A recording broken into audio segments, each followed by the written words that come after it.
He hovered under her videos like a stain that wouldn't wash out, leaving comments that started small but quickly grew into something sharpened, personal, invasive. He quoted things she'd said days before as if he'd been there, turned off the safety in her replies by pretending to care, then slipped in his own obsessive thoughts like they were endearing.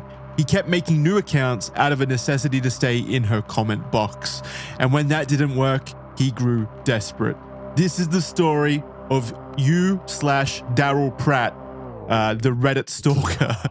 What a name. What a great start. Daryl Pratt. And Daryl Pratt.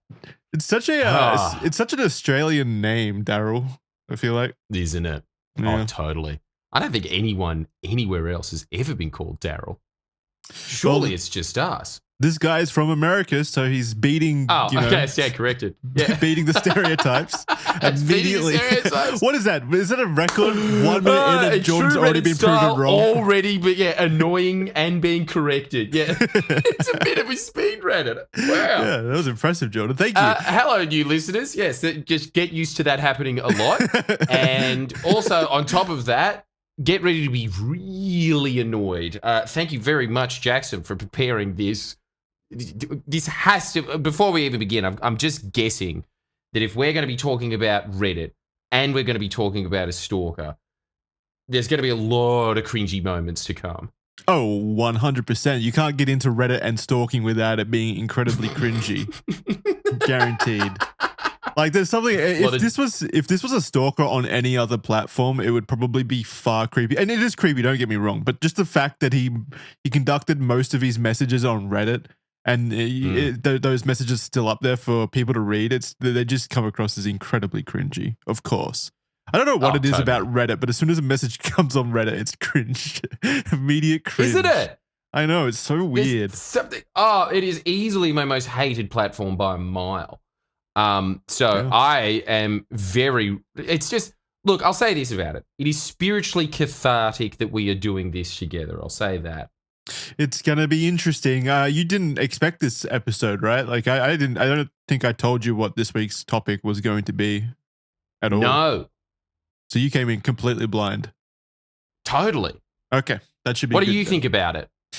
I think it's an interesting little side tangent story that we can dive into. It's definitely pales in comparison to such topics as Jeffrey Epstein and Bigfoot, but I think it's still like a pretty interesting little scenario that played out on the internet a few years back that's kind of interesting to dive into because it like deals with stuff like parasocial relationships and those kinds of things.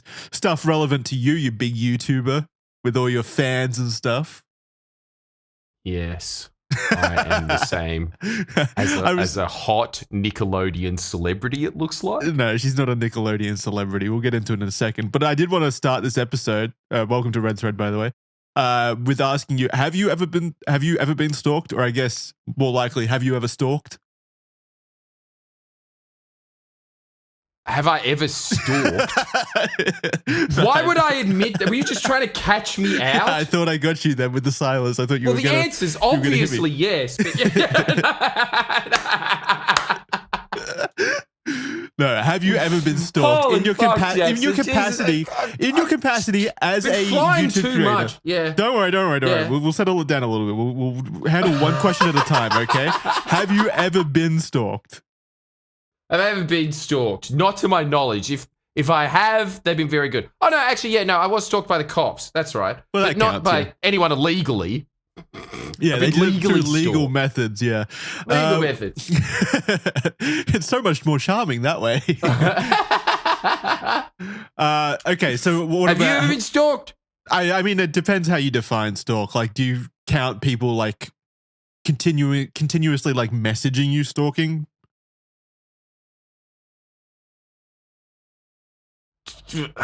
Far out. That is a fine line, isn't it? Yeah, where do you define I don't know. it?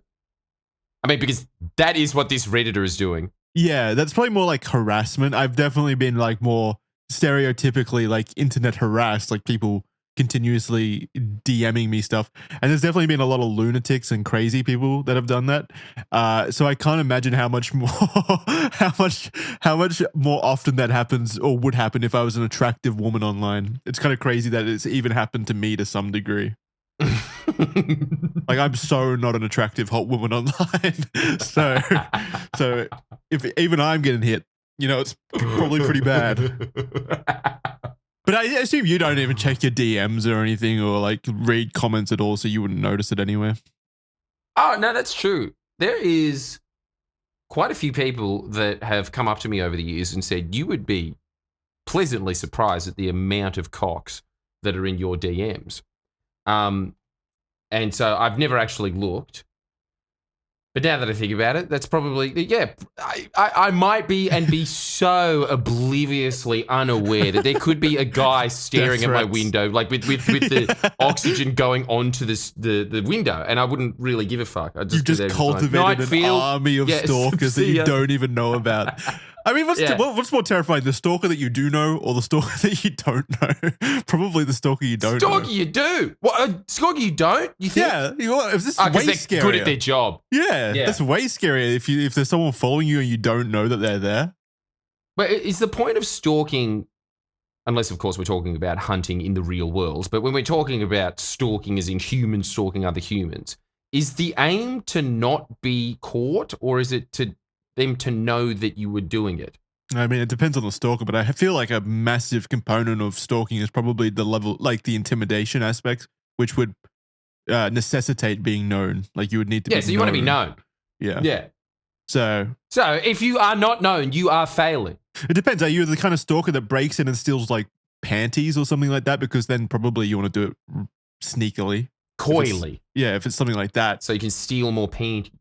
Well, yeah, I don't know. I'm not an expert on stalking. Never done it myself. Never dipped my toes into that. So can't say I've read a WikiHow guide on how to stalk or anything. Not sure exactly what it means. All I know is that like it is getting more prevalent with the internet, and how obsessive people are more readily becoming towards people. Like, obviously stalking has always existed, like with celebrities and stuff like that. But nowadays it's like hit a new kind of peak just with how, I guess, available celebrities online are. Yeah, all the tools are there. There's an app new for that. parasocial aspects that crop up with online celebrities and stuff now. Like, you feel like they're talking to you directly if you're that insane. So yeah, it's no wonder that like more stalking cases are prevalent in this day and age. And also, like, there's been so many cases with YouTubers and stuff. Like Christina, she might not have been a YouTuber actually, but do you remember Christina Grimmie? No, go on. So she was, I think she was a YouTuber, either that or she was a singer. I think she had some element online. She was definitely a singer, but I think, she was an internet personality, and she basically was killed by a stalker back in 2016 after he showed up for a meet and greet and basically shot her. And there's been several situations like that throughout the 2010s. Like, I remember someone broke into an ex-Rooster Teeth employee's house because he was obsessed with the Rooster Teeth employee's girlfriend. That was Gavin Free and his girlfriend or wife, Meg Turner. No, I think it was Meg Turner. Yeah. And he like broke into their house and like held them at gunpoint basically and things like that. So this happens like more than you think. It's pretty terrifying, honestly, how much more prevalent it has become in the internet age. That's really chilling. And okay, it's not just not aware of the backdrop. It's not just to say like the only people that ever suffer from stalking are celebrities. Like, woe is me, like the internet personality. Obviously not. This stuff happens just to normal people. Like, you could just get a random stalker who obsesses over you because you handed him his Subway sandwich and gave him a smile, and then that person becomes like hyper obsessed with you because you were the one person who showed him any level of kindness in the last 20 years of his life, of his neat life, where he locks himself in his room playing video games and watching anime all night. You know what I mean? Like, as soon as that person gets a crumb of kindness, they become obsessive. And there's plenty of that as well, of course. But yeah, they're not famous, so nuts to them. And instead, we will go on to the stars of stalkdom. Yep, we got to focus on the important topics. You can actually become a celebrity by being a stalker as well. You can actually get into the Hall of Fame, right? Like John Lennon's or something. Yeah, there's a Hall of Fame museum out there for stalking. That's going to be a disturbing it'd be incredible if he's in Madame Tussauds and there is the statue of Elton John and he's peering through the window. No, but it is kind of interesting how, like, specific stalkers do go to such insane degrees that they do like kind of inexplicably tie themselves to that person through their stalking, basically. Like they do get as well known because of that. It's kind of weird. Yeah. But I mean, that's the case with any like true crime / serial killer kind of stuff anyway. So we start with chapter 1, the dark side of being online. Being an online presence can positively change lives. Just look at Jordan. He used to live on the streets and now look where he is. Look at me now. But it can also come with a heavy toll. Alana Pierce is no stranger to that. The 31-year-old Australian, originally from Cairns, yuck, has made her presence in the online gaming community, gaining popularity while publicly working as a journalist for IGN and later working as a video game writer and accessibility consultant for Santa Monica Studios, where she assisted on games such as God of War. She's a big figure online, Jordan. I don't know if you know of Alana Pierce, but she's definitely like one of the more famous Australian kind of personalities online, I would say. Never heard of her, but I have realized that the entire gaming universe is one that I'm not privy to. Yeah. It's foreign to me. Look, I live in the Middle Ages and everybody else lives in the age of telescopes. Like, you know that the Earth is round. I don't. So I assume that she's very famous, yes. I mean, she's got one of those backdrops with things in the background. That means you're famous. Sponsorships, that means you're famous. Yeah. Yeah. That's where you've made it. Yeah. No, I imagine your form of video games is like one of those old-timey games where you used to like throw like a wooden wheel down a street basically and hit it with a stick or whatever that old game was. What Depression games? Yeah, that's what I imagine you do in your free time instead of playing Donkey Kong Bonanza. Yeah, when people say they want to go bowling, I imagine milk bottles. That's my exactly. yeah. Wow. So we're talking about the world's greatest croquet player. All right. Now we're all up to speed. Wait. She's a video game journalist. She's not a video game player. She originally started as a video games journalist. So for IGN, she was a contributor there. And then she kind of, made her own presence online by becoming a streamer, basically, or a YouTube video maker. And yeah, she's kind of like eclipsed traditional journalistic roles or anything like that and become a personality in of herself. Okay. So yeah, 100%. While pursuing, also the video game industry is like ripe with stalkers for some reason. Not for some reason, obviously. I can think of some reasons. Yeah. A lot of people are inside playing video games instead of developing social skills. Perhaps that has something to do with it. While pursuing her professional career, she has also grown her own independent presence with live streaming and video game commentary. Pierce is no stranger to creepy and abusive behavior targeting her online, as is often the case with popular women online, and Jordan, as we've already discussed. You need to go through your DMs and stuff and open them up to see just how much hate is in there. How many I'll do that. Actually, you know what? I could probably start that as a regular segment. It'd probably go off. That would actually be great. How many pics did I get this week? Yeah, try to break records and stuff. And also, on top of that, keep them coming. I applaud that. And if you can, make it hilarious. Like, put some googly eyes on it or something and paint it grey. Disguise it as an elephant. See how long it takes me to realize it's a cock. I'd be happy with those things. You're going to attract a very weird subsection of stalkers right now. Yeah. Sneak dick pics. Sneak attacks. That's what we could call it. You're like a lightning rod, like a conduit. You want to take all of the abuse online to save all these women. You're a hero. I'll do it. Thank you. Finally, the recognition I deserve. I salute you. In 2014, for example, she tweeted about how a young boy had sent her rape threats, which she followed up by showing the messages to the boy's mother. And in these messages that we're showing on screen right now, it's of Alana Pierce messaging the mother saying, "Hi, Anna, I don't know you, but I was wondering if Censored is your son." And the mother replies, "Yes, he is. Why?"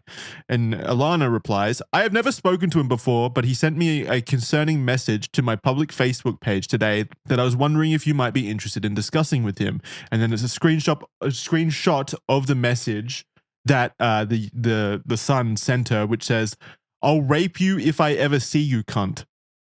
End quote. That's not me speak. That's him, by the way. That's a quote. And then the mum Trying replies, to pass it off, Jackson. Pathetic. Yeah. The reason you have these DMs is because it was you. yeah, this is a screenshot of my DMs. Yeah.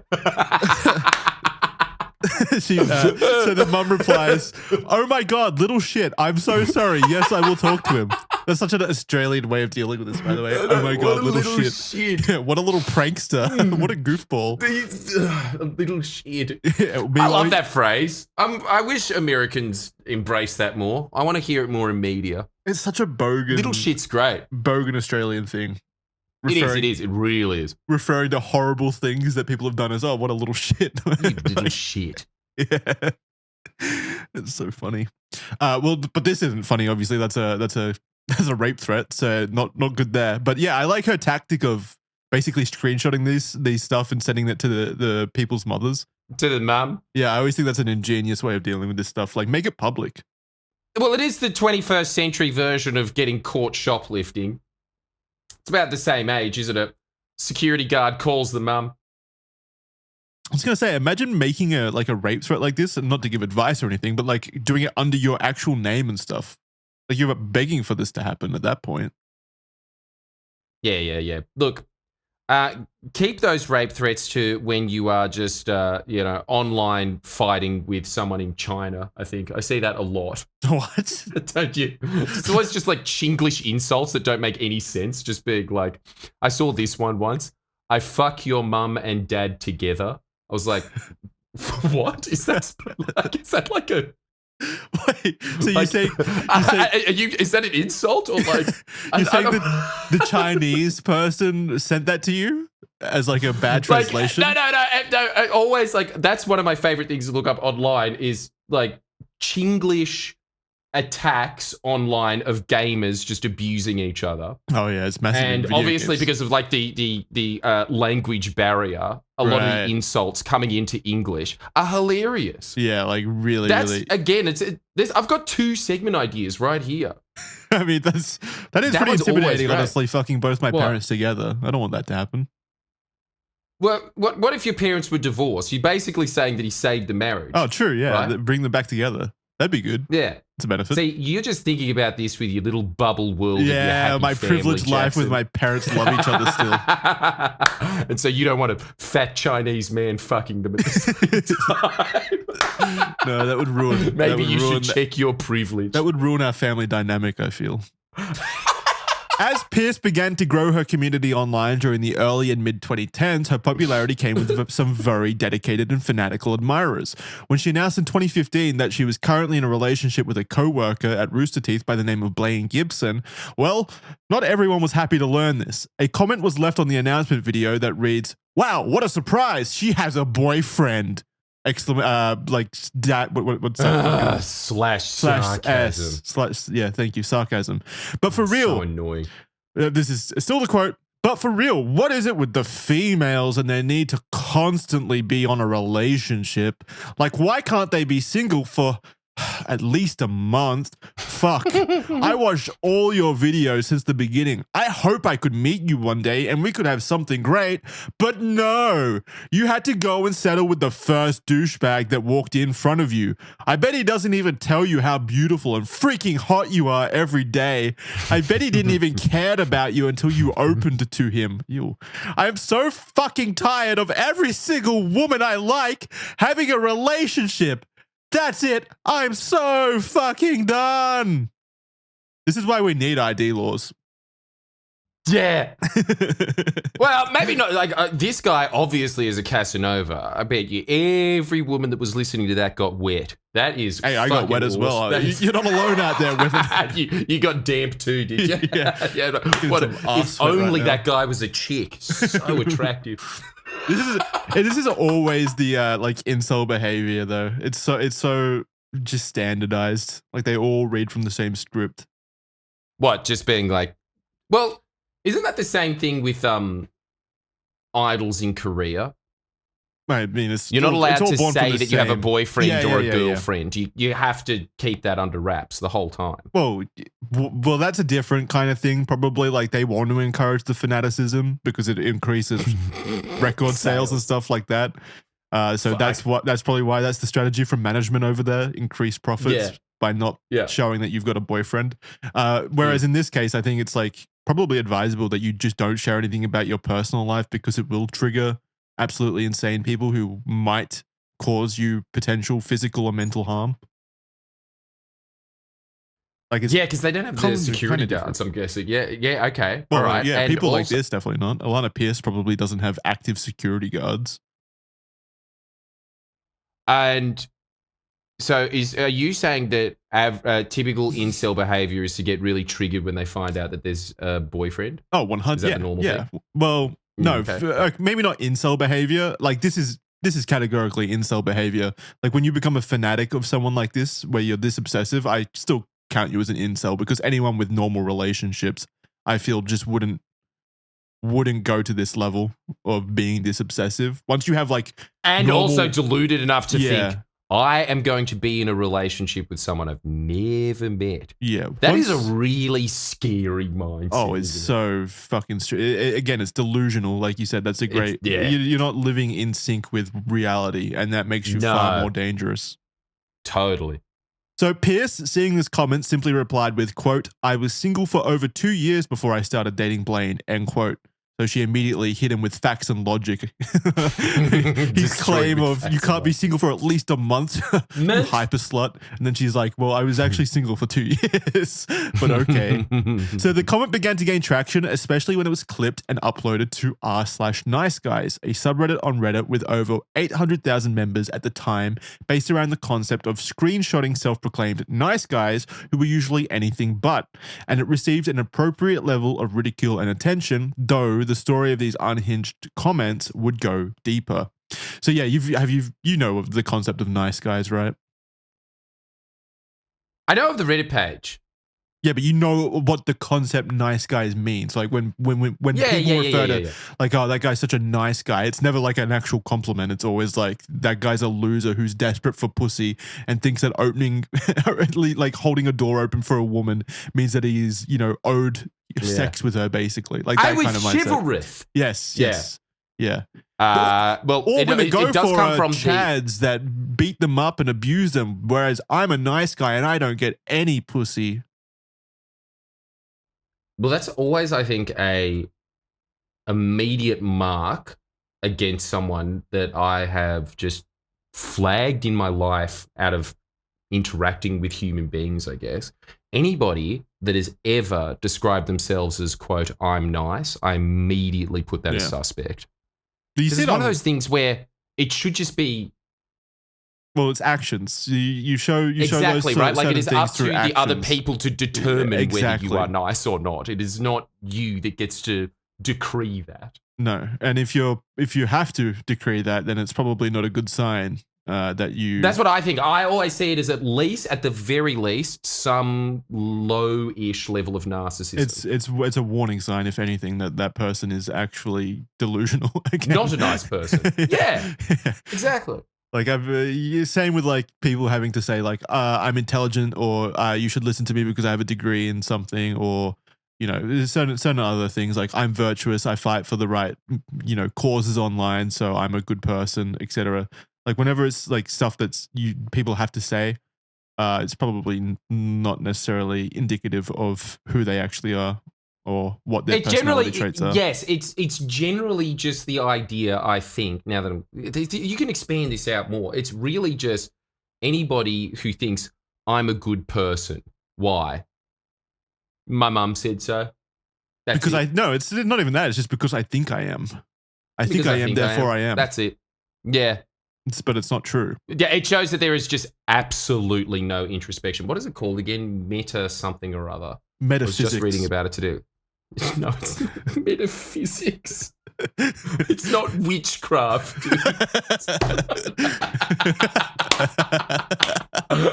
What was it? The ability for introspection, according to Jackson, is mysticism. I still haven't figured it out. One day.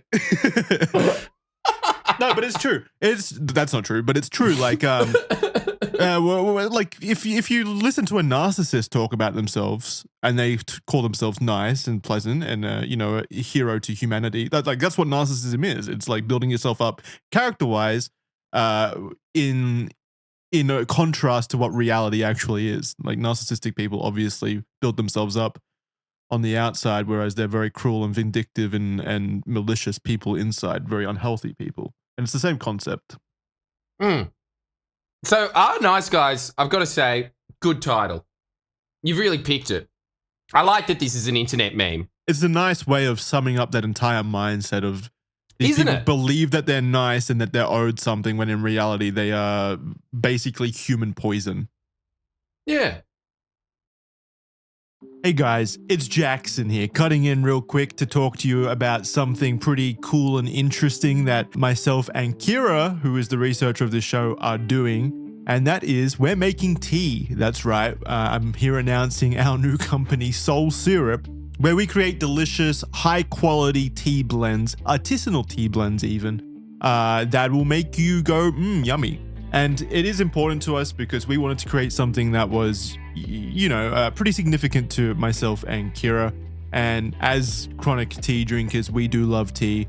So it was really the perfect fit for us when we challenged ourselves at the start of the year to create something kind of entirely just between us two, between Kira and myself. And tea was a logical fit with that. So yeah, we have 7 blends. We've got a black tea, a chai tea, a green tea, an oolong, a white, as well as 2 herbal teas as well. So we've got a wide array of different tea types to suit any kind of mood or motivation. Cool packaging as well. I find that they're really cool to sit on a bookshelf as well, which is great because you do a lot of tea drinking while you're reading books. So we thought, why not create cool little packages that, you can collect and put on bookshelves. We've had a lot of fun creating this tea. We're very proud of it. We think all of our blends are delicious and, you'll find something that you like if you want to try it out. Obviously, no pressure. I'm not going to blow smoke up your ass or anything and claim that it cures psoriasis or makes you grow 6 inches taller or whatever. It won't. It's just, nice tea. It does what I'm claiming. You put it in your cup, you heat it up, you let it sit for a few minutes, and then you have delicious, high quality, loose leaf tea. Made locally as well over here in Australia by ourselves with our own hands. So yeah, Soul Syrup, you can get 15% off right now with code REDTHREAD. We're open over at soulsyrup.com.au. Free shipping over certain thresholds in Australia, United States, and the UK, so you can get free shipping as well. Unfortunately, we couldn't make that work for the other countries because shipping internationally is expensive, but we did make it work with Australia, United States, and UK. So code REDTHREAD at soulsyrup.com.au. Very excited to get this in your guys' hands. Like I said, we're very proud of it. It's been a lot of work. But yeah, it's something that we're both very passionate about, Kira as well, and we can't wait to, get feedback on it, come up with some new blends as well, and see what you guys like the most because, like I said, I love the lovers, and Kira loves High Priestess the most, which is why these two are our starter set as well. There's a starter set available over at soulsyrup.com.au. You also get a little soul strainer, which is our custom strainer, that you can use to obviously steep the tea. So very excited about this. Thank you very much for listening to me ramble on about it. If you are at all interested in it, soulsyrup.com.au. And we thank you so much for your support if you choose to, give it a shot. Really appreciate it. Thank you guys. After repeatedly being alerted, Pierce uploaded a YouTube video titled Reddit Stalker, My Side of the Story 1 year later, where she explained that this situation had actually started 2 years ago. Comments like the previously mentioned comment didn't faze her as she unfortunately received them regularly, but she also revealed in the video that 2 years earlier, a man had begun to comment regularly across her social media, so much so that Pierce immediately began to recognize him and his way of speaking and his username whenever he would leave a comment. The username was always Bruce Wayne, also known as Batman. He'd never call himself Batman, but Bruce Wayne is obviously a pseudonym for Batman. No, he's the billionaire one, yes. And they had a penguin as their profile picture, which is confusing to say the least, considering the penguin is a villain of Batman's. So there's already a bit of reality bending going on here. He can't be all three at the same time. That's impossible. He's that awesome, Jackson. I've researched my comic books. I know what I'm talking about here. That was like 90% of the research for this episode was figuring out, can Batman be the Penguin as well? At first, Pierce wasn't concerned as this was par for the course when it came to insane people online, but it continued and intensified and the users' comments became overwhelming and overly personal, making Pierce uncomfortable. Yeah, it's a pretty, it's kind of guaranteed at this point with the internet and just how ubiquitous and common it is for people to do this kind of thing. But it is such a shame that people have to like look at these comments and be like, yeah, this one's not bad enough to really care about yet because there's other worse ones already existing, even though this shit is already insane. You know what I mean? Like there's a scale of this already. Yeah, there is just a scale of nutcases. A scale that only exists because the frequency of it is already so astonishingly like high already, basically. So, yeah. It concerning. Really is. I guess it's just that there is. I suppose these people always existed, but there was just no way for you to know that they existed. Yeah, I mean, I kind of look at it the same way. Like, if you go out into a town square, sometimes there would be a crazy person shouting at people and making people uncomfortable. But now with the social media, every single one of those town square crazy people has access to you in some way. And they are able to insert themselves into your life through like commenting and following and stuff like that. It makes that town square feel a lot smaller. And they're in the town square all the time. In fact, they're forming Reddit groups and subreddits together. They're learning. They're adapting. They're unionizing, which is terrifying. Bruce Wayne's YouTube channel is actually still up, but with only 6 videos from 9 to 14 years ago. 3 of the videos are video compilations of Snapchat photos of Catrific, Jenna Marbles, and iJustine, who were other popular female YouTubers at the time, so he definitely had a type. There is also an upload of Caesar Milan, the dog whisperer there. We are unsure if this is related, but... No, that bucks the type. Yeah, he I mean, Caesar Milan is a handsome man. Yeah, sure. This can kind of be confused. I mean, it's identifying that guy, like you're barking up the wrong tree, literally. Like he's clearly into dogs. All right, so you leave Caesar alone. It's just such a weird collection. There's like 3 montages of women's Snapchat accounts, and then Caesar Milan, like a Caesar Milan episode of the Dog Whisperer. Oh, he just uploaded an entire episode. I think so. Yeah, I don't watch it, but yeah, I think so. So Pierce never learned Bruce Wayne's true identity as he never shared any personal information through any of his comments or anything like that. Though you can't see the liked videos anymore, previous recordings of this show that the channel liked various videos of specifically girl content creators, and a lot of the videos that were liked were those created by Pierce.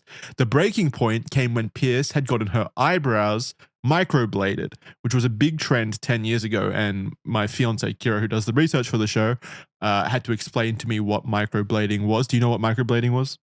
No, you're going to have to return the favor to me. Okay, you did you no favors. Tell me. This is essentially when fine hair-like strokes would be tattooed to make the brows of your eyebrows appear fuller. So like basically tattooing your eyebrows to make them look like fuller, basically. Though the ink doesn't travel as far down into the skin, so it's not always permanent.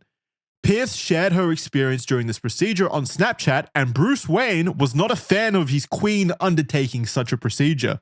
He did not like that she had done this, and he began to incessantly reply to every single nice comment left towards Pierce on videos she was featured on across the internet, angrily explaining to unsuspecting people that she was a liar and horrible person because she had tattooed her eyebrows.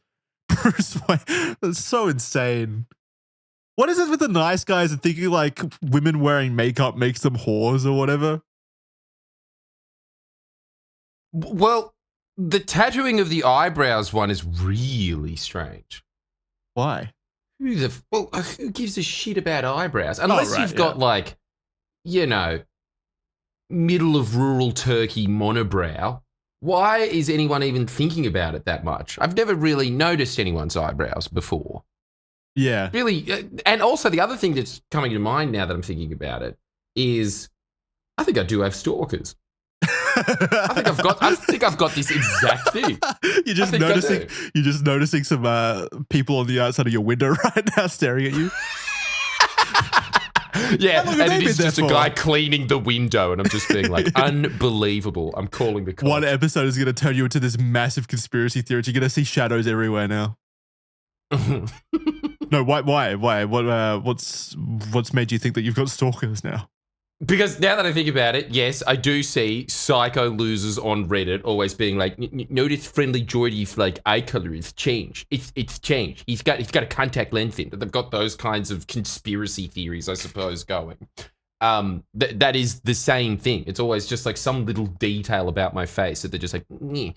And like really weirdly, when there is just one of those videos going like, ooh, exposed Friendly Geordies or whatever, they'll just be sitting there and being like, and he wears contact. He wears contact. What's that? Like that's the most important detail.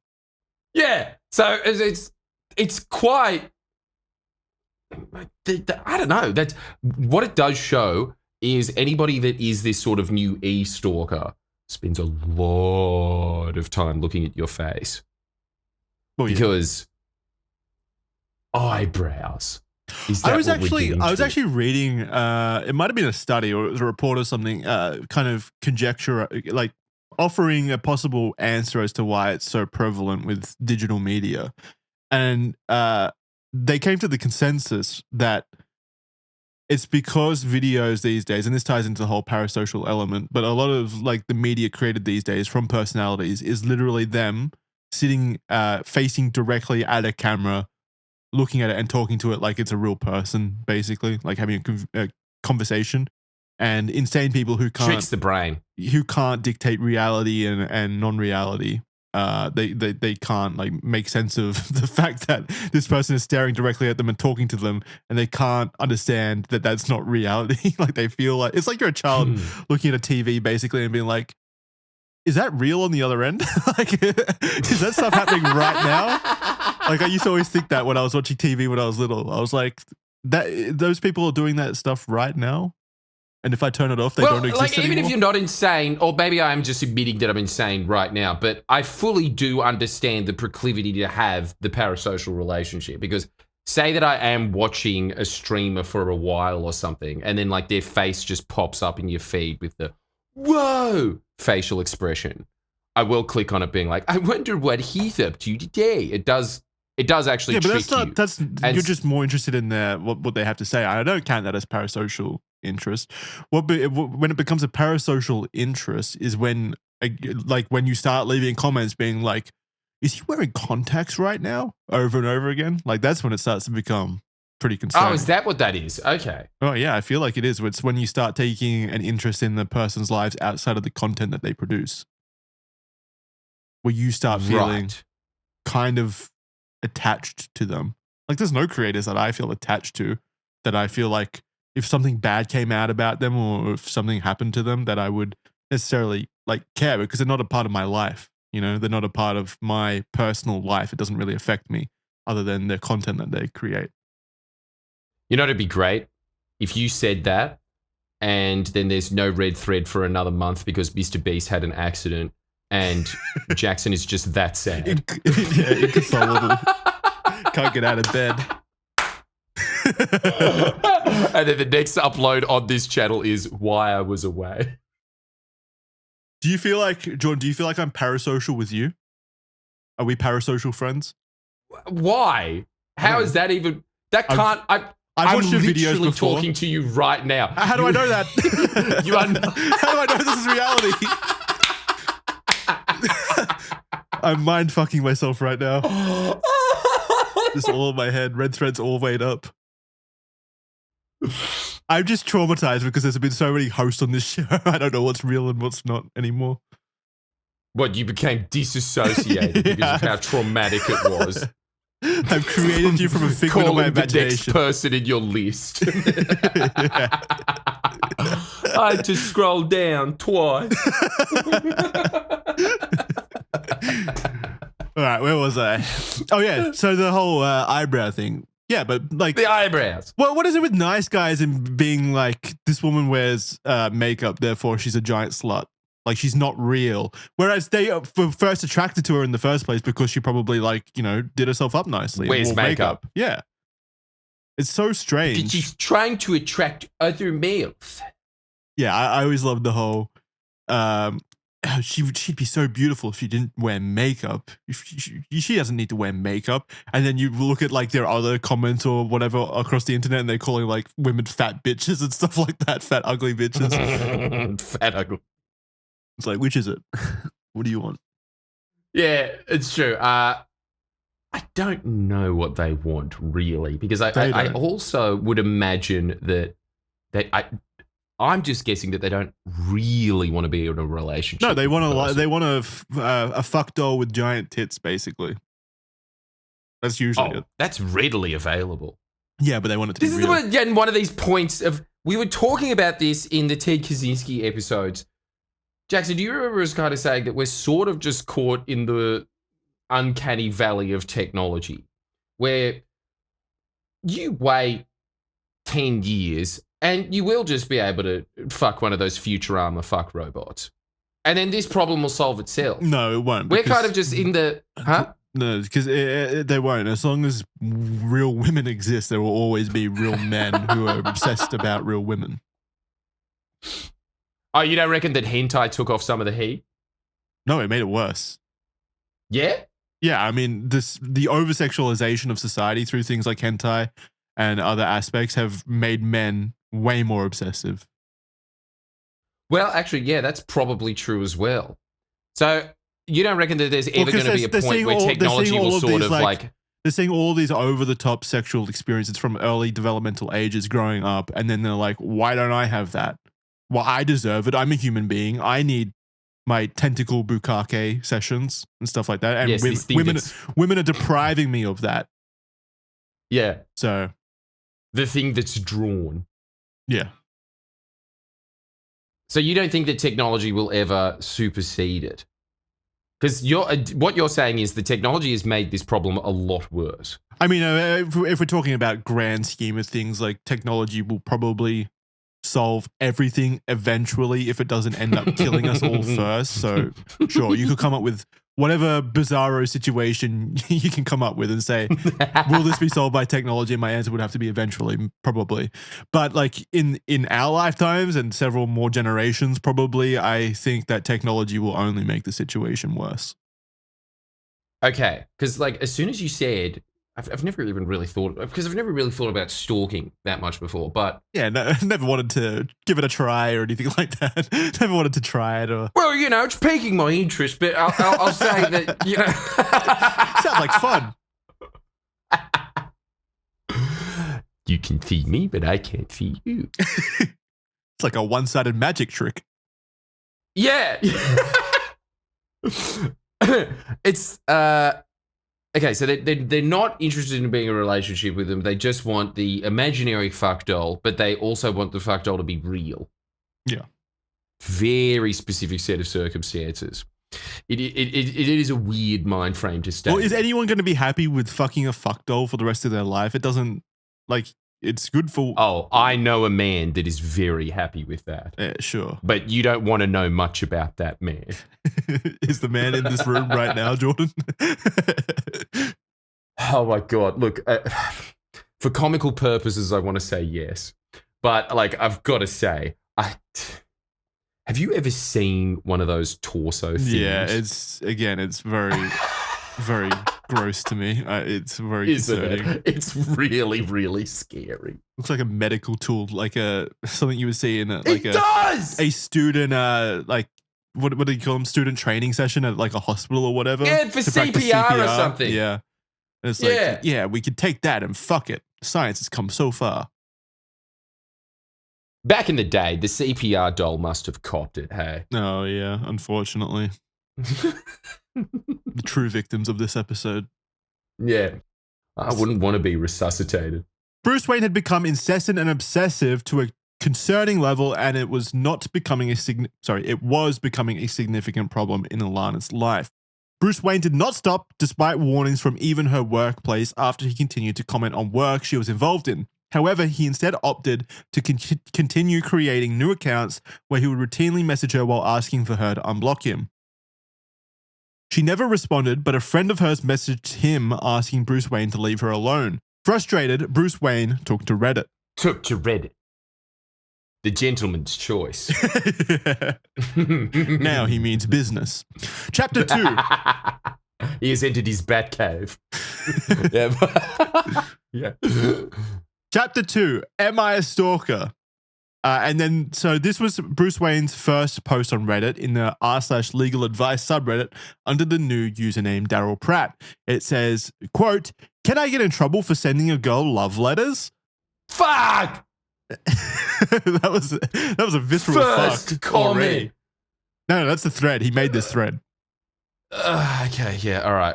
The post itself, created on May 2nd of 2016, had been removed by moderators and now cannot be seen, but we can assume that it was a bit creepy considering the comments left in response were not very friendly.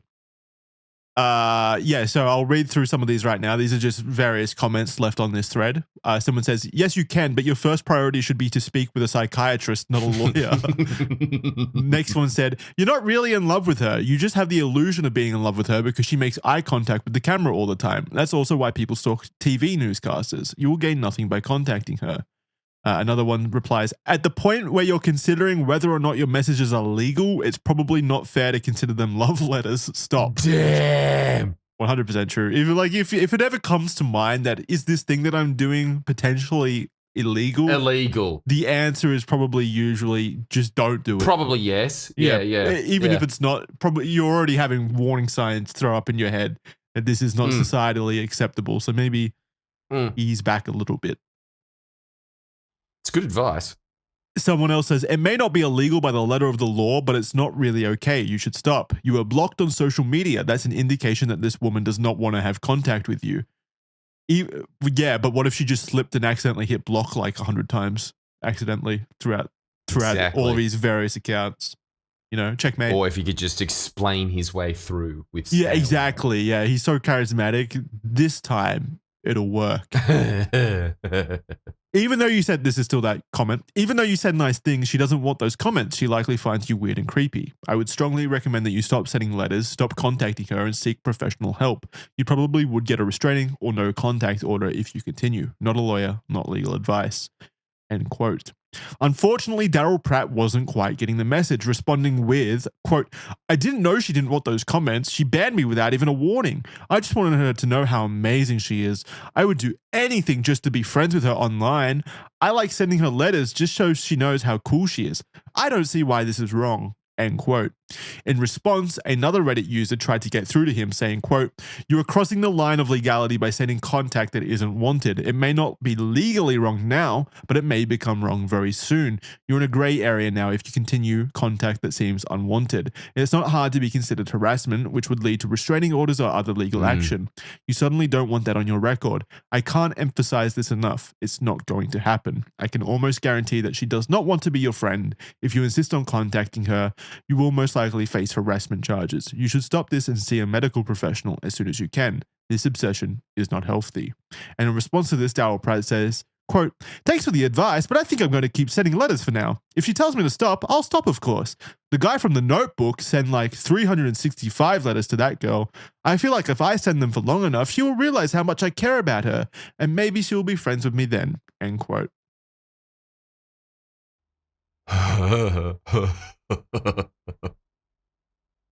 It's skin crawling. It's so gross. Doesn't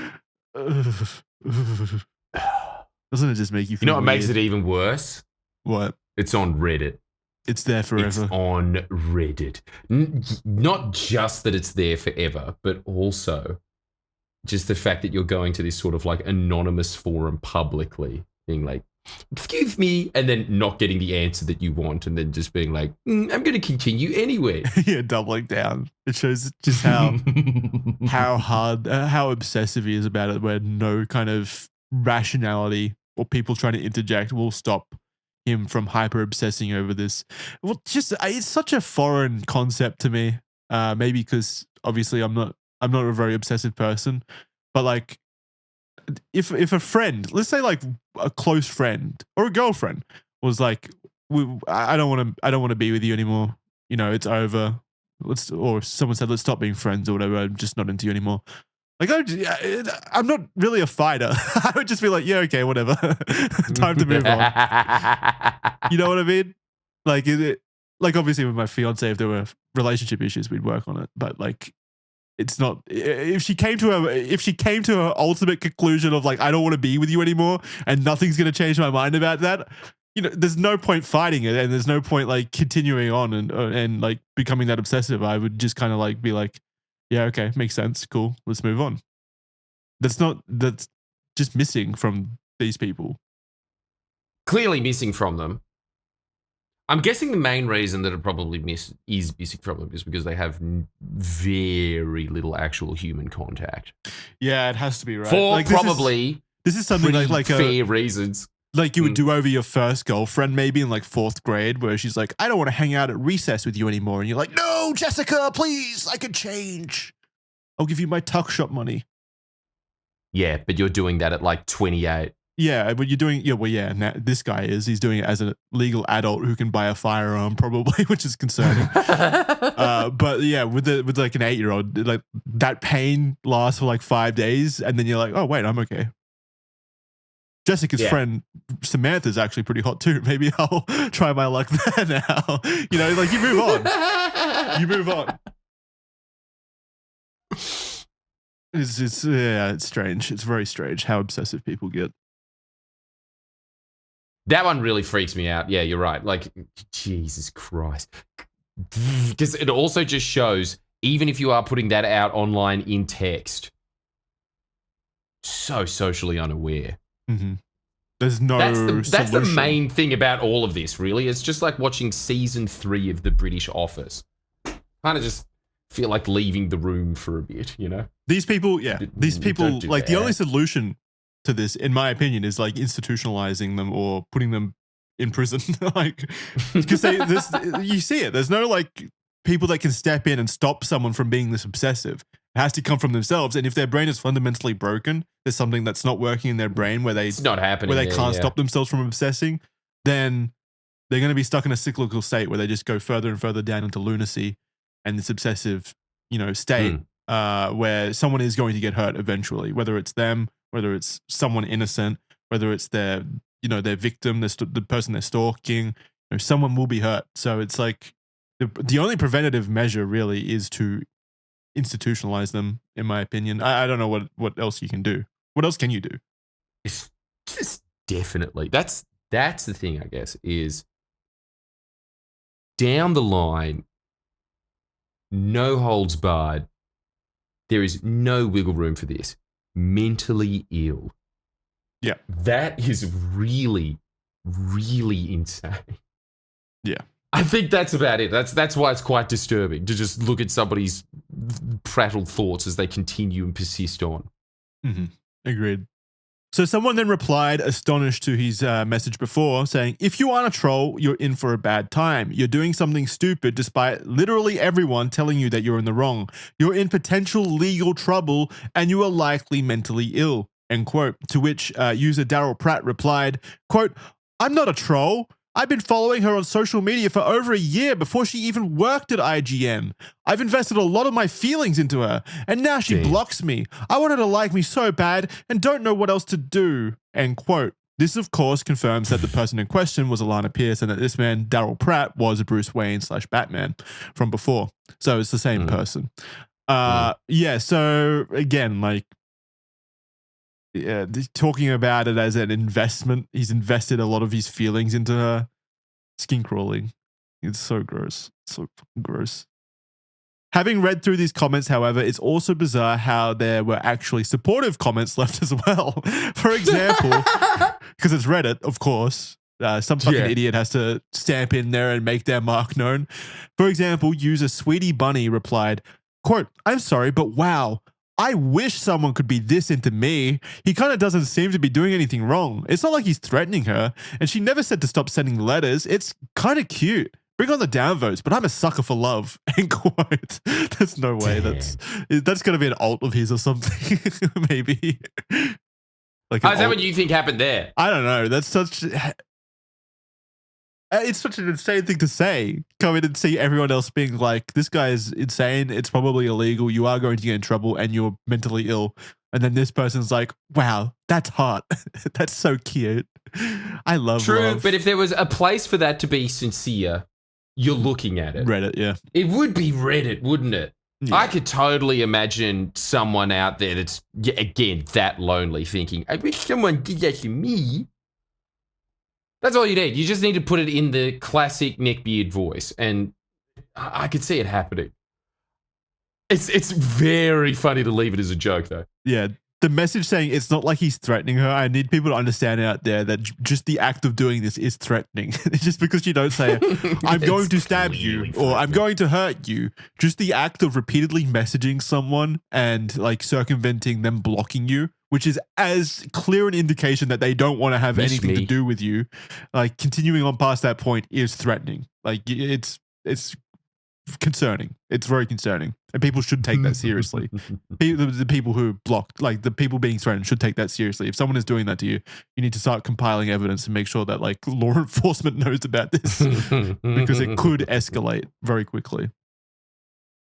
So it, unlike what Sweetie Bunny said, I don't think it's kind of cute. So he kept making new posts, however, in a desperate attempt at finding that one comment that would support him. Many of the comments were removed, so we can't see what he wrote. Only the scathing replies repeatedly telling him to go to therapy and to leave her alone, which Daryl Pratt would obviously continue to ignore. He even went as far as asking other Redditors to go to her Facebook page and ask Pierce to unblock Bruce Wayne. Bruce Wayne. So we have a few, because he would constantly post new posts on Reddit. Across subreddits, we got a few here saying, I'm an 18-year-old male and need help getting a 26-year-old girl on the internet to like me. Please help. I'm desperate. And then another one saying, I'm 18 male and need help getting a 26 female on the internet to like me. Please help. I'm desperate. So again, he's just spamming this across Reddit. Damn.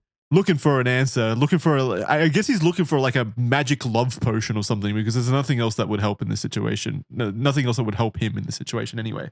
Because literally everyone is saying you're insane and this is bad. But not all of his posts were completely removed and unable to be seen. One in particular is still available to view via the Wayback Machine. Quote, this is the title of the thread. If someone banned me on Facebook and I make another account and pretend to be someone else, can I get in trouble? And then the post itself reads, I followed this girl on YouTube, Facebook, and Instagram for over a year. She's a minor celebrity. I liked and commented on everything she has posted for over a year, and I only said nice things. She replied to me a lot. Then for no reason, she banned me from all of them. I love how there's always no reason. She just went out of her way to like randomly ban him in his mind. Like he did nothing, even though he's like obsessively commenting weird stuff on all of her stuff. I've never met her and probably never will, but her posts and replies were the best part of my day. I made another account begging her to unban me, but she banned that one too with no response. She is literally the best thing in my life, so I was just going to make another account with a fake name to follow her. That's not a good sign. But I compliment her in every post, so I think she will suspect it's me. Also, first of all, Bruce Wayne is a fake name. That's not your real name, so you've already made fake accounts with fake names. So, yeah, I don't know what he means. So if I only say nice things and compliment her for it, can it be a harassment or stalking or anything? Could it? I live in Kentucky and she lives in California, so it's not like I'll ever meet her, end quote. How do you feel about that? Yeah. Are you feeling stalked right now? Are you feeling deeply uncomfortable? Yeah, that's what's happening there. You're getting secondhand stalk embarrassment. It's a really weird scenario to be in because it's very unwanted contact, and the other one is it's like it's just you're doing it wrong, buddy. Like it's really just. It's not the right way to go about wowing someone, is it?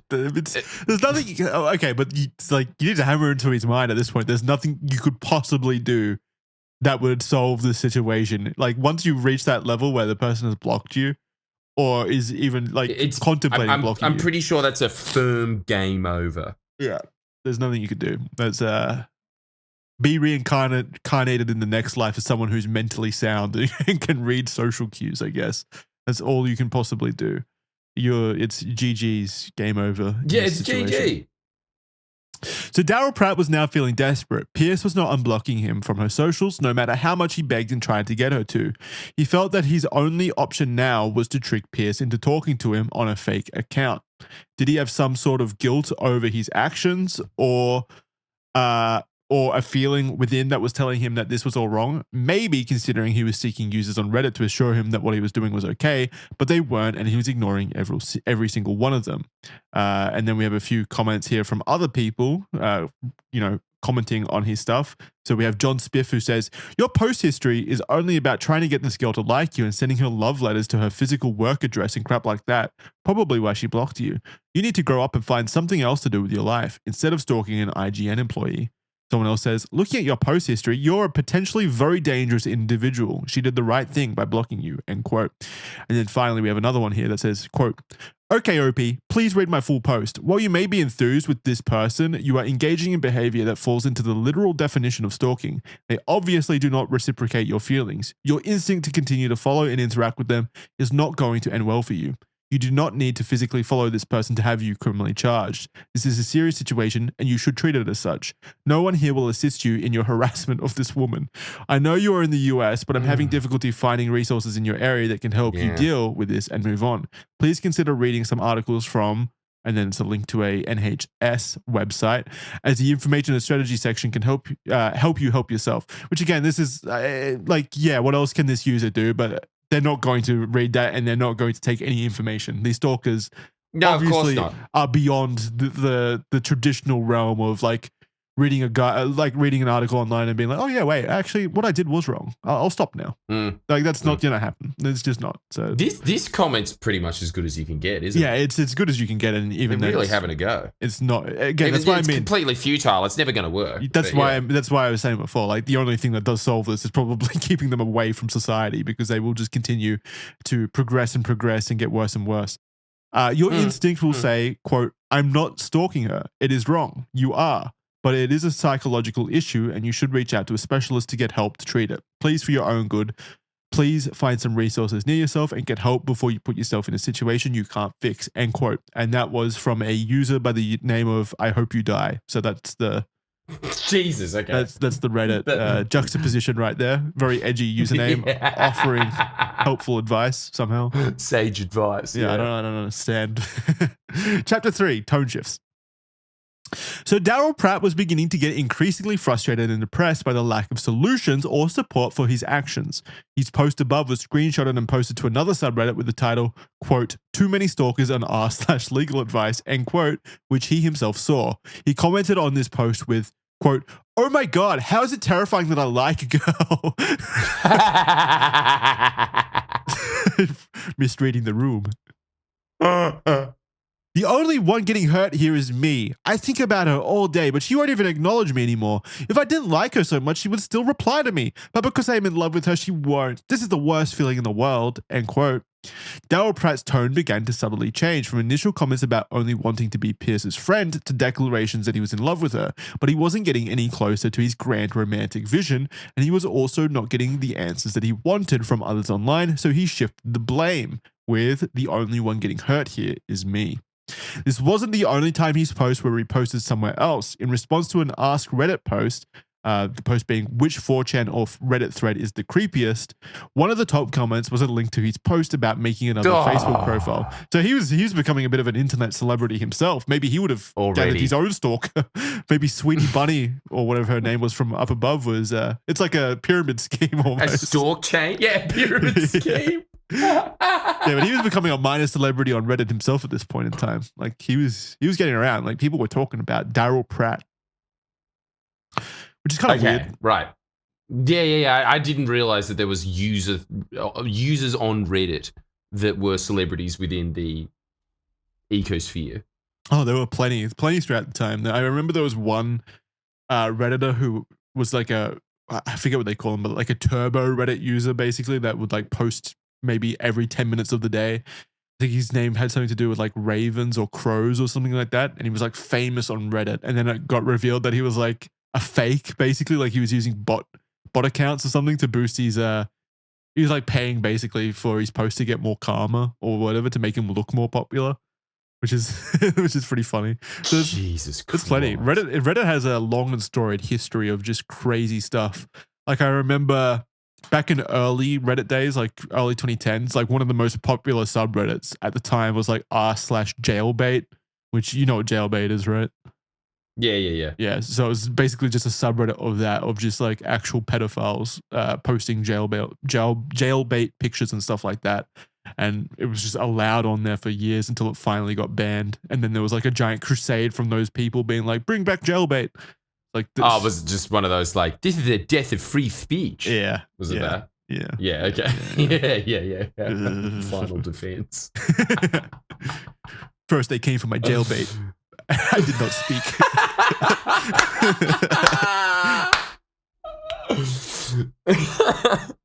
People genuinely only do care about free speech as soon as it starts to like actually impact their addiction of choice, let's call it. It's definitely true. That's usually the only time that you ever get anybody going on about it, especially on this forum, don't you think? Oh yeah, 100%. Totally online people. It's just everything's. I have only ever dealt with Reddit on the political sphere, which has always been monumentally insufferable. So I orbit the fuck out of there as quick as I can, you know? Well, I will say our communities on Reddit are pretty all right. They're decent. They're not that bad. But I don't mind using it as like, I use Reddit more as like a news aggregator, I guess, to see what's trending at the time, like see what people are talking about generally. But like diving into the comments and stuff is just always a bad idea. It always just makes me a bit like depressed, for lack of a better word. You know what it reminds me of? What? Every time, you know, this classic scene in a movie of someone who's going to the gallows and getting hanged, and then there's just all these ugly hags throwing rotten fruit at them. That's what I see Reddit as. Yeah, like a gossip. Just endlessly that. Just this irascible, awful mob. You can't be appeased. Like, hang him! Kill him! It doesn't matter what it is. Just can't be appeased by anything. Like. Well, yeah, it sounds like just looking for someone to hang every day. Your exposure has mostly been like the drama subreddits then, and like political subreddits probably, which is pretty apt what you're describing. Just very, very miserable people. Totally. I would imagine it's exactly the same when it goes to news, though, isn't it? Yeah. Totally. But then you go on like, I don't know, what would I say? / like Lego enthusiasts or something. I don't know. I don't even know if that's a subreddit, but like they're genuinely pretty chill. Like they're just talking about Lego and stuff like that. It's just a community that talks about. So it seems like the key to navigating Reddit is to just find a subgroup of people that are into like a nice hobby, and then they'll be nice. Yeah, unless the hobby is divisive in some way, in which case it will become a war zone.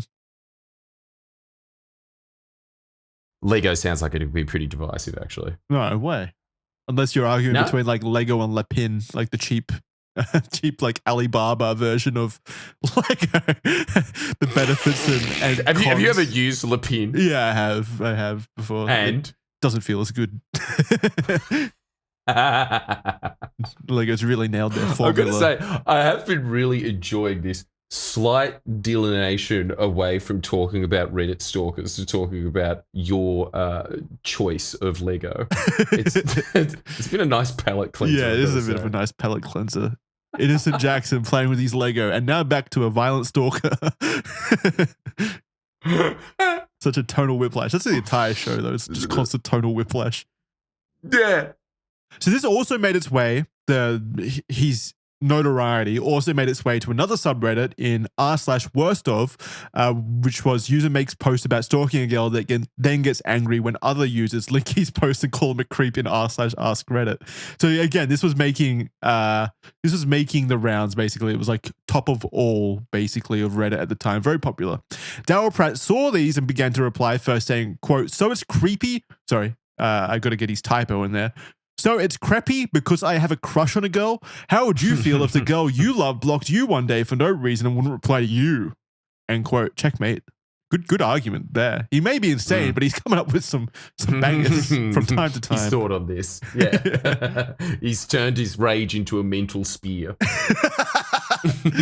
He's making points. Nice. This wasn't his only reply on the subreddit, and Daryl Pratt was getting increasingly more desperate and frustrated as he went on. These would be the last comments ever made on this account, and I'm going to read them. So these are the final comments that he made. Quote, You don't understand how much I love her. I would do anything just to be her friend or even just get to talk to her. I miss her so much. That wouldn't happen unless it was real love. End quote, which, again, compelling point, Mr. Daryl Pratt. He continues, yeah, I defend myself because I didn't do anything wrong. She is the one that's hurting me. I was only supporting her, and no one on Reddit has helped me with ideas on how to get her back. I feel like I'm the only decent person left on the planet. End quote. Jesus Christ. Oh my God, Jordan. It's painful. Man, it's really, it hurts. It does. It is like, I don't like. I actually do understand the phrase skin crawling. That does happen. it feels like I've just walked through like spider webs. That's a really good description. I was only supporting her, and no one on Reddit has helped me with ideas on how to get her back. Like he's waiting for someone to earnestly suggest kidnapping, I guess. Like, what the fuck? I guess. Like, what else? Write her a love song. I don't know what you want from people. He continues. Actually, you have a go. You read these ones just so I can take a step back for a second. What's wrong is when a girl makes you fall in love with them, then she completely crushes you by calling you a creep and banning you for no reason, then publicly humiliates you online. That's wrong. Not what I did. But she didn't do any of that, though. I mean, I'm assuming he's talking about the video that she none made. Of that. Yeah. But she didn't like really mention, like she didn't like disclose who he was or anything. He went out of his way to then make Reddit posts on his own. Yes, yeah. He made himself public. Yeah. I was hoping to meet her before she banned me, and I would have asked her out. I love this girl more than most people love their wives or girlfriends. It makes me sick to my stomach thinking about her with another guy. Ew. It's so gross. So gross. This like just imagining this person that you've never met, never had any kind of conversation with, no kind of interaction with, and that person is out there like shaking in his little dungeon about how you're, in a happy relationship with someone. Yeah, I know. Oh man. Ah! It's so uncomfortable. It's really uncomfortable. Continue. How would you feel if your girlfriend found someone she likes more than you? That's how I feel. Fuck. She doesn't even know you. It's not even a competition because you're not in the competition. No, it was pretty easy to beat, wasn't it? How the hell am I supposed to be happy about that? I'll most likely be dead tonight. Whoa. That should make her extremely happy. Followed by, fuck this world. Damn. Hard line to go out on, I guess. So in Pierce's video, she clarifies that she never called him a creep or outed him and humiliated him online. She herself actually experienced backlash, with many believing that she should have handled the entire ordeal differently. But she pushed back on these armchair critics with the question, what would you have done? Classic Reddit critiques. Yeah, you should have saved this poor man who was... Oh, and I'm sure that they had answers as well. Yeah, of course. If only you if only you did this instead. Yes, exactly what I think you should have done. Then you would have been perfect in my inconsequential mind. Yeah. She had reached out and asked him to stop his inappropriate comments, which he refused to do, and so she tried to block him from her profile. These were all appropriate responses to someone harassing you. I don't understand how anyone could like point at that and be like, what you did was unjustified. Clearly this person's insane. Look at what he's been doing. Like, obviously he's a threat. Chapter 4, Daryl Pratt 2, 3, 4. Now there's more of them. The story did not end there, however, even after the Daryl Pratt Reddit account went dark. Curious people online found another account that was seemingly linked to Daryl Pratt. User slash Daryl Pratt, Daryl Prater V2. This profile is now deleted, but in 2016, 2 months after the last post by Daryl Pratt, it posted an r/legal advice. Legal advice. He's back there. Quote, how much trouble can I get in if I hug a girl that doesn't want to be hugged? End quote. Oh, it's elevating. Yeah. Almost like far out. Almost like he should be. This always escalates. It always escalates because it's obsessive. It's an obsessive trait where they just cannot decompartmentalize their brain from what they're obsessing over. So of course it's going to escalate eventually. It always escalates, always. Okay, yep. Which is why you need to put them in institutions or something. It's a danger to society. He says, a cosplayer that I'm in love with is having a meetup for her fans. She said before she doesn't hug at her meetups. I just want to grab her and hold her tight for a couple seconds. Could I get in trouble? It's going to be in LA, California, end quote. Well, that's horrifying. It really says a lot that you have to explicitly state at your meetups, I don't do hugs. Yeah. Daryl's probably the bottom of the barrel, but it's still a barrel. Yeah, there's got to be some swill down there. That's so fucked that policy even has to be advertised and exist. Yeah. Oh man. Also, just the thing is, at meetups and stuff, when someone comes up to me and is like, "Can I have a hug?" I'm just like, "Yeah, sure, whatever." But you're a dude. If your fan base is kind of just like, "Yeah," that's fucked. Yeah, I'm not really. That means that's happened a lot. I'm not really a touchy. I don't like people touching me. It makes me uncomfortable. It does. But I'm imagining it from obviously with you. You love Anglos hate it. Hey, Anglo-Saxons really irks them. It doesn't irk me. It's just not something that I would choose to do. I would just don't like being touched by random people. I don't know where they've been. I don't know where their hands have been. I don't know what they're gonna do when they come into my space. You're pretty brave. Okay. So if someone comes up to you and asks for a hug, you're doing it, but you're doing the sure, one of those. If I know them, I'll hug them. That's fine. But if it's a random person, no. I'm talking about a rando. Oh man, I'm talking about a random coming up to you and saying, "Jackson, could I have a hug?" Yeah, no, I don't. Because just so you know, Jackson, next time I see you, that is happening. You're gonna bring along a bunch of people to hug me. It's gonna be nice. Oh yeah, huge queue. Yeah, we'll see how long it takes until you get out the policy. No hugs. It's gonna be very quick. I'll be like, nah, sorry, dude. How about a fist bump or something like that? I'd be fine with that. That's actually quite a nice. That's you know what? It's not a bad way to get out of it, Jackson. Yeah, we can compromise. I'll compromise.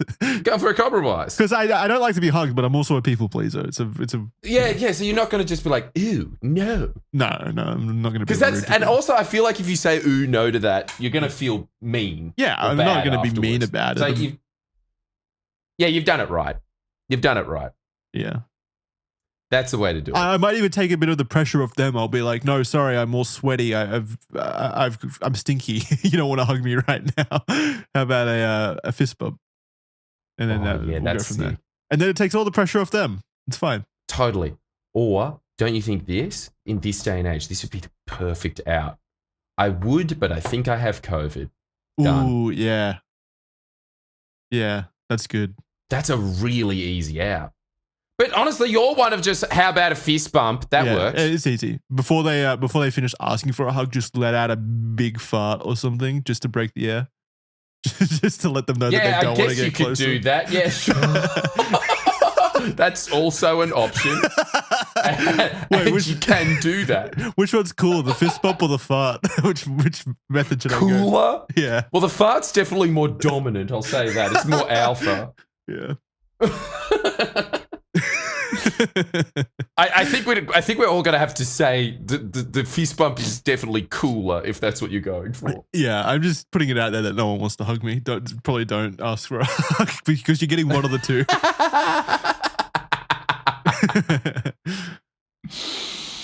Oh man! All right. So, yeah, in the mix of comments saying that no, this is not normal and it is creepy and probably assault, a user noted some similarities between this post and the one from Daryl Pratt, replying, quote, "Are you the same guy from a few weeks ago who's in love with a minor internet celebrity and keeps harassing her even though she's repeatedly blocked you from contacting her?" End quote. Others weren't so sure, with another comment adding, quote, "I'm a Daryl Pratt historian and expert. I don't think this is D to the P. D to the P. For one thing, Daryl wasn't stalking a cosplayer and he hasn't posted in feverishly checking my spreadsheet 25 days after muttering something about suicide. So rest easy and rejoice. Daryl is almost certainly dead."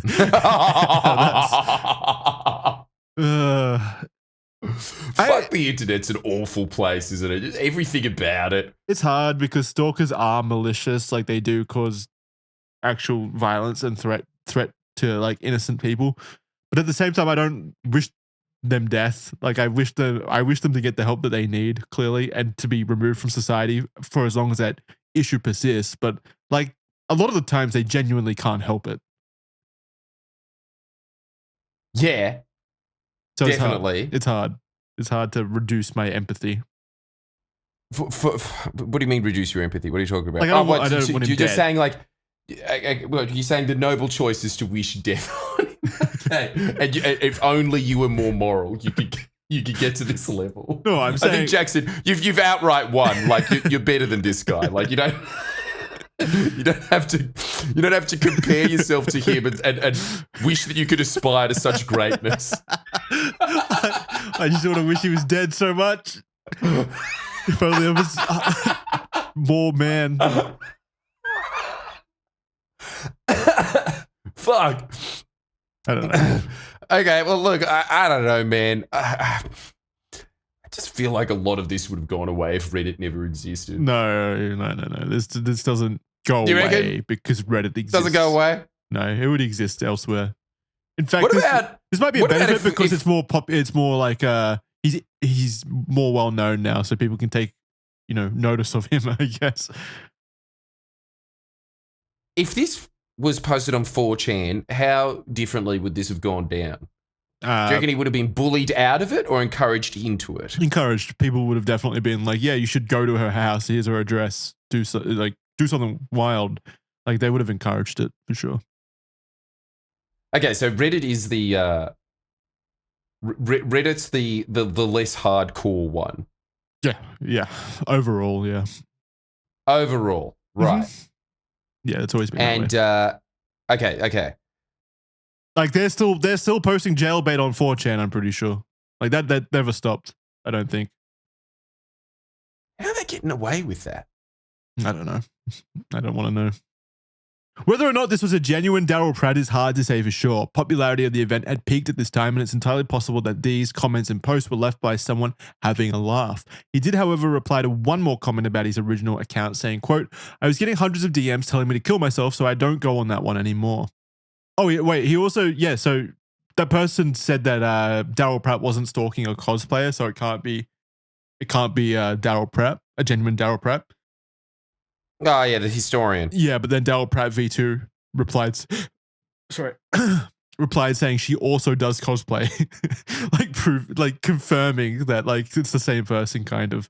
But obviously it could be a fake checkmate. Account.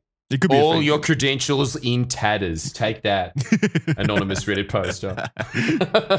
Look at you now. Holy fuck, get wrecked, cunt. This does raise the interesting question, though. Who was Daryl Pratt?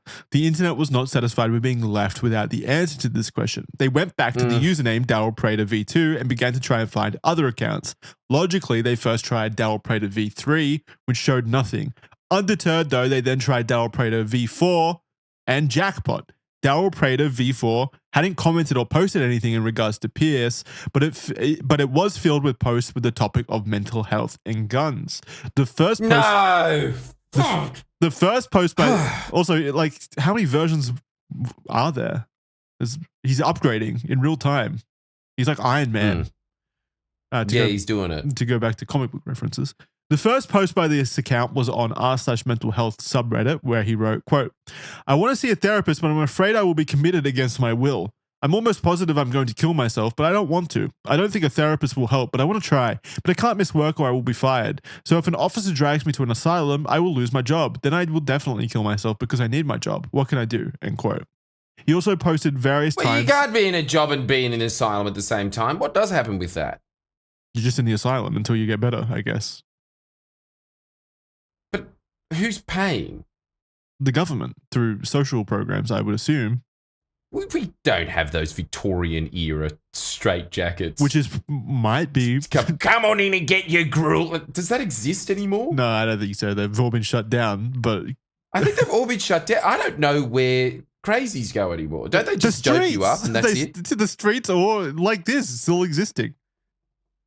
It's still there. That's what I'm saying, right? Like, but there's no place to. That asylum doesn't exist, does it? I'm sure there are fucking mental know. health facilities, but probably covered by insurance and things like that, not by the state, is what I would assume. Well, isn't it weird that much like when you have multiple personality disorder, this personality disorder is at least aware of what he is? Before that, it seemed like he was completely oblivious. Well, no, I think he's saying like it's more insular focus. It's because he wants to kill himself, not because he's obsessive or anything. Like he thinks that he'll be committed. Oh, because he yes. wants to No, kill I stand himself. corrected. No, he's still not. Yes, he still doesn't get It's that got he's nothing to do with the like the thing that's making him want to kill himself in the first place, which is his obsessive tendencies towards Alana Pierce. Like he's just more hyper focused on the fact that he wants to kill himself. Right. Okay. So Fuck, what a dark, twisted individual. he also posted various times in the firearms, zombies, and guns subreddit, either plainly asking or attempting to slyly ask about guns and suicide. When worried comments came in, he tried to excuse the post, saying he was writing a research paper on suicide. And so some of these titles were things like, if you were surrounded by zombies and had to shoot yourself with a 9mm or a 45, which would you pick? And so on and so on, things like that. If someone shot themselves in the head with a 45 hollow point, what are the odds that they would live? And so on. So clearly a Man, I'm fascination too with it. oblivious for the internet. I really shouldn't be on this thing because I would just be writing to that and be saying, "Oh yeah, well, a 45, obviously, that's the one." With no scientific basis, hypothetical for it zombie either. situation. You would just be freely offering advice, just whatever pops in your head without any kind of credentials or anything. Yeah, and I don't know what a 9mm or a 45 is. Just try this one. This is 45 sounds bigger. Yeah. Wait, okay, Jackson, you would definitely be way too internet savvy to just not. You would know what's going on there. Not really. Just if it was just if it was on its own like that, and I just saw it in a subreddit, I would think he's just like LARPing or something and just posting dumb shit. But like, if you click on his account, I see that he's consistently and constantly posting it across subreddits, and then the rest of his like post history is about mental health and stuff. Then you could put the puzzle pieces together. But I don't know. I would just do that. I don't click on people's accounts and like research, their post history or anything like that. So probably not. Mm. So yeah, I think it'd be the same as you. I'd probably answer. All right. I'd just be like, yeah, probably the 45 hollow point. Sounds cool. What would you do at home, everyone? Don't 9mm or 45? Specifically in a zombie situation. There are a lot of variations of Daryl Pratt usernames on Reddit, some obvious trolls, but others are questionable. 5 years ago in r/legal advice, Daryl Pratt V3 posted, quote, if I create an account for someone and ask them to tell a celebrity I love them, can I get in trouble? End quote. The post is locked, archived, and removed, so unfortunately that lead goes dead there. There are other accounts that have no activity on them, like Daryl Prater V5 and Daryl Prater V3. There is also a Daryl Prater V11, which 5 years ago posted in AMA, quote, I was a stalker, ask me anything, end quote. And another one saying, quote, I stalked a Twitch streamer, ask me anything, end quote. That was also removed. The rabbit hole of Daryl Pratt accounts goes deep, but it's very hard to determine an authentic Daryl Pratt. To determine authenticity, it needs to come from the source. And after extensive scrubbing of existing and proven accounts of Daryl Pratt, someone noticed the web address of his original channel, his YouTube channel, didn't match his Bruce Wayne username. So this is the Bruce Wayne account. Nor did it match the other accounts. In the HTML, web address at the top, the username read ENTEHREND or Enterrend, indicating that this was the original username before he changed it to Bruce Wayne. With this revelation, people immediately discovered that Enterrend was linked to an Instagram user named Daryl Prater. Actually, I think it was MySpace. Holy fuck, the entire internet is just one conga line of stalkers, isn't it? Yeah. This is incredible. Well, it's an entire chain. This is stalking for a good cause, though. This is justified stalking. Yeah. But like, it's just, I've never even thought about that before. But that is what the internet does. Yeah, they're like, at some point, the internet will find out where you are. Yeah, they will discover you somehow. Which is why I think that's why, like, go on. I was gonna say, which is why, like, I think that the whole ID argument right now is, like. Pretty damn redundant. Yeah, redundant. If you got qualms about it, understand that governments know all of your information anyway and the sites that you visit, and These private companies Yeah, and- know who you are and everything. Like it's all pretty already harvested, let's say. Yeah, and honestly, Privacy is unless dead you and are, has been say, for a long time. I don't know, maybe a Russian nationalist or something like that, I wouldn't be that concerned with the government. I'd be more fucking concerned with Reddit, frankly. Just trying to troll you one day. That's the thing that I'd be scared. That's every single time you ever hear anyone uncover someone online, I am amazed at these wizards of the internet. The things they do. It's not even that difficult. I guess you're not even that impressed. Okay, all right. It's not that it's impressive. There you go. Depends. It depends on how privacy conscious the person is. Like there are certainly ways that you can obfuscate it to people that you just regular audience members, let's say, like people just browsing the internet. But it's very, very, very, very, very difficult to use services like Reddit, Twitter, Instagram, all of these social platforms without giving them some level of, details about yourself that they then harvest and collate on their end, basically. Like it already happens. These social platforms and stuff already have all of your information. Guaranteed. They have your IP address, they have your ISP providers. If you use a VPN and stuff like that, it does help mitigate things, but you slip up and that's it. You slip up once and that's it. That information is harvested. Thank you for giving everybody some internet common sense and, I guess, how to avoid being detected, which really sounds like a massive pain in the ass. I reckon just float down the river at this point. Yeah, that's what I'm saying. I personally just, at this point, like we're going up against entire institutions of, privacy destruction, basically. Like the privacy is dead. So it is like it is like swimming against an enormous current at this point to try to keep whatever aspects of your life private that you can. It's very difficult. So I just don't really care that much, honestly. Like it's just kind of par for the course, and it has been for the last 2 decades. I never really cared to begin with, but I suppose that's purely because I'm an exhibitionist and I like being the center of the freak show. So I'm completely fine with it. I've never really understood what it's like to be a private person.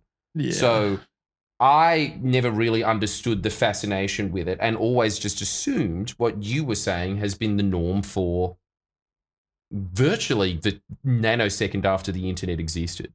I thought that it just was the case. So I never really, I'm not educated enough to know the argument about internet privacy. People obviously want internet privacy because they don't want to be, they don't want content online to be censored by governments or corporations. They don't want their information to be collected without their permission to then be used in like legal pursuit, like having charges levied against them for leaving hate comments, for example. Not necessarily even hate comments. Let's say someone posts a comment being like, politician X is dumb, I'm not going to vote for him next time. And now that information is linked to their identity and then sold to that politician for whatever reason. And for some reason in that country, that's illegal. And now they're in prison for that, their tweet or whatever. So, and it's not completely unfounded. Like what happened, there's certain things that happen in the UK that is pretty concerning with how they use that information to arrest people. So I it's not unwarranted, but again, like this is what Ted Kaczynski was saying. I'm sorry to bring it back up, but like these systems are so large, these technological systems are so large, and you are swimming up against the current here. If you want to fight against that, it's pretty baked in at this point, which is very concerning. There's no way out of it. No, and it's only going to become more and more spliced up. Yeah, but what kind of life is that? Yeah, I know. I don't know. I don't know. Going out and actually having friends and healthy relationships with people. I don't have the answers. No, you just allow Target to figure out that you're pregnant before you know you're pregnant. Exactly, just so they can sell you more stuff. Epic. Epic. I think that is the Chad move, to just readily accept the catalog. Just happily become cattle so that you can live your final years in bliss and happiness. The account was filled with a whole bunch of young photos of what seemed like is most likely the real Daryl Pratt. We're not going to show it on the screen because obviously privacy. I don't want to show his picture online. Yeah. There is also a Twitter account under Daryl Pratt with a photo of the same man as the MySpace account, but visibly older. But it appears that this account was hacked in 2019, and whoever hacked it used it to post some pretty funny tweets and stuff like that. There are more vague echoes of Daryl Pratt online. Using one of his usernames, people discovered a review of a real estate agent in Kentucky where he said he lived from 2018 when buying his first home. It was also found that he had an account on Battlefield forums under the account Daryl Pratt V3 and Daryl Pratt V2, where he appeared to have normal conversations with others about the game in 2016 and 2017. It's impossible to ignore the possibility that he may have died after his original posts, considering the content that he was posting at the time. To that effect, there was a Daryl Pratt who died in Kentucky on August 6, 2017. And we know that because you can find his information on like obituary websites, basically. So there is someone by the name of Daryl Pratt who died in Kentucky on August 6, 2017, exactly a year to the day that Daryl Pratt V2 posted the question about guns to the zombie subreddit. This Pratt was in his 50s, however, which doesn't quite align with the photos on MySpace. We do like to believe, however, that Daryl Pratt took the advice of all the Redditors combined and sought help and was treated for his very obvious issues. We'd like to believe that he then went on to live a normal life, bought his first home, and found happiness without harming anyone. But the question of what happened to him definitely remains. It seems his account user_Daryl Pratt was hacked in 2019 when he posted twice in the Alana Pierce subreddit saying, quote, "Hey," and quote, "What's up, bro?" End quote. He also commented on a post about him in r/Nightmare Expo saying, quote, "He was just trying to get some coochie." End quote. Some users on Reddit have said that they know he is alive and that he is doing well, but haven't linked evidence in the hopes that he has gotten better. And that's the end of the Daryl Pratt story, which honestly ended, I guess, a lot better than anyone could really hope for. Unless he died, I guess. Unless he committed, you know what's suicide. Incredible? The most normal comment posted in the entire thread was just trying to get some coochie. That's the one.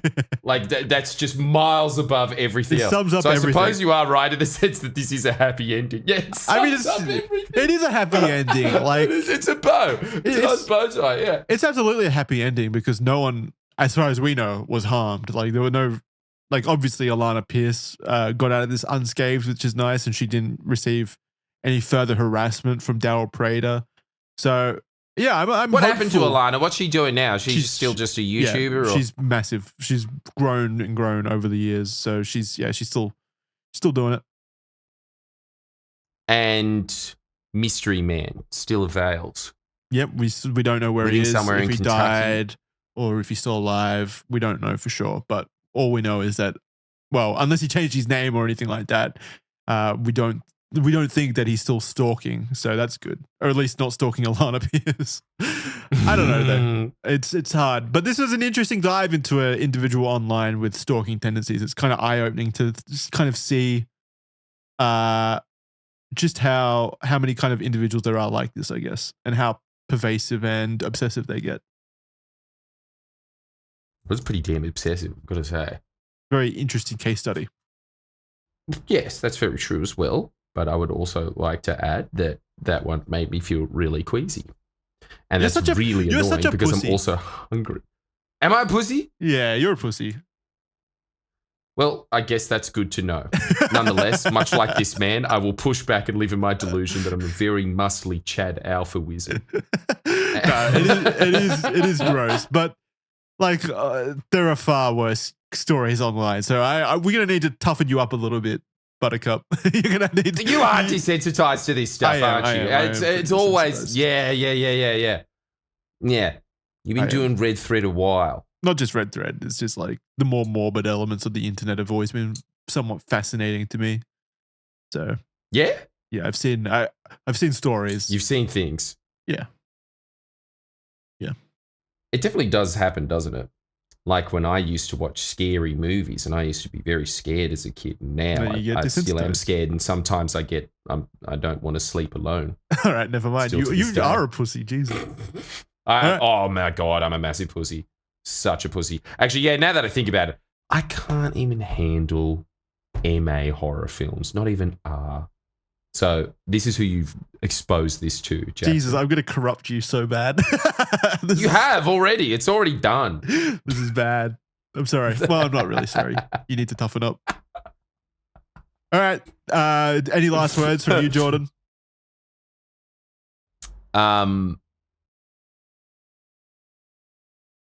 Any words at all? Buy a t-shirt. Buy a t-shirt from, friendly Geordies. There we go. That's my sign out for this week. Thank you.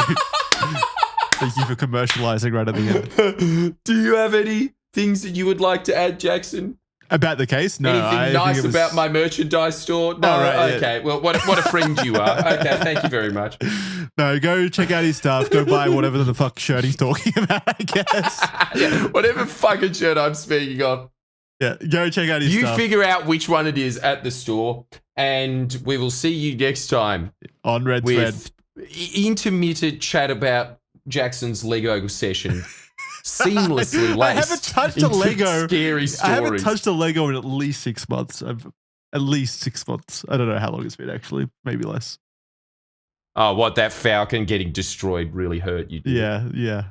As soon as my giant Star Destroyer collapsed in the move, I stopped playing with Lego. That wasn't the only thing that was destroyed that day. Jackson was destroyed. Never recovered. If only I could be built back together like my Lego. No, thank you for watching. Big thank you to everyone at home for watching. Official.men for 7-day free trial to all of our stuff. Early ad-free access to the show. We didn't do questions this time, but we usually do questions. So you can leave questions over there at official.men. Again, 7-day free trial. Other than that, go check out Jordan's stuff. Again, he's got shirts, I guess. Go check out his shirts. I guess I do. and his live show. He tours around Australia. His comedy show is great. Go check that out. I do my alien show. And every now and then you guys yell out something about Red Thread. Oh, do they? So that's very nice. Do they? Oh, that's good. You do have Australia. In fact, I've got to put this on record now that I can remember this. There was a guy that came up to me and said, "Tell Jackson I'm a fan and I live in Australia." Oh, hell yeah. And that's it. And then walked out. And I was like, "Thank you very much. This is supposed to be my meet and greet." Didn't want to meet me. Just inadvertently wanted to bask in your glory. You're welcome. New request to anyone out there. Go make sure you go do that to Jordan. Do that. Yeah, go shout out. Interrupt his shows with Red Thread comments and stuff like that, please. Feel free to. Say Jackson sends his regards or something cool. All right. See you next time, guys. Bye. Bye.